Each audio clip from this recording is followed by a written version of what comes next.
the overarching governing objective of our development assistance abroad is laid out in President Obama's policy directive, which is now 2 or 3 years that's been operational for 2 or 3 years, which defines our objective as creating the conditions where aid is no longer needed in the future and delivering clear and compelling and measurable results. And there's a long document that backs that up that we could speak about that I won't get into, but that's our North Star.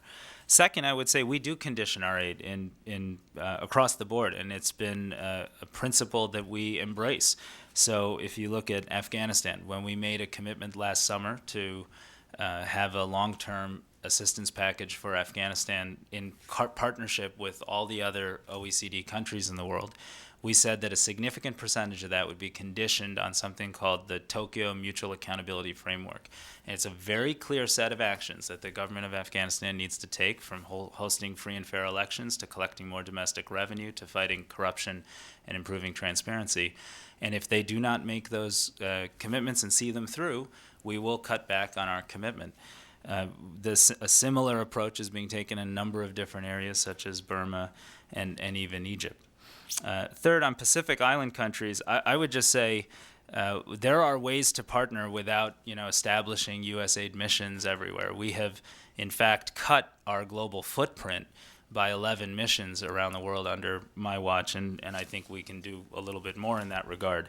That's about focusing and delivering results. In the Pacific Island countries, we do a lot of partnership with Australia and AusAid and try to get leverage from their presence and capacity. We have programs that provide a lot of data and technical support, one in particular called Surveyor, which is a partnership with NASA where we collect climate data and use that to do disaster risk modeling for nations that are quite vulnerable and, as you point out, very small. And they find great value in that. So I can't speak to some of the food-related comments because I'm just not aware of them. But I'm proud of that capacity to partner with those countries that are important, but that doesn't mean we're going to establish a USAID mission everywhere in the world.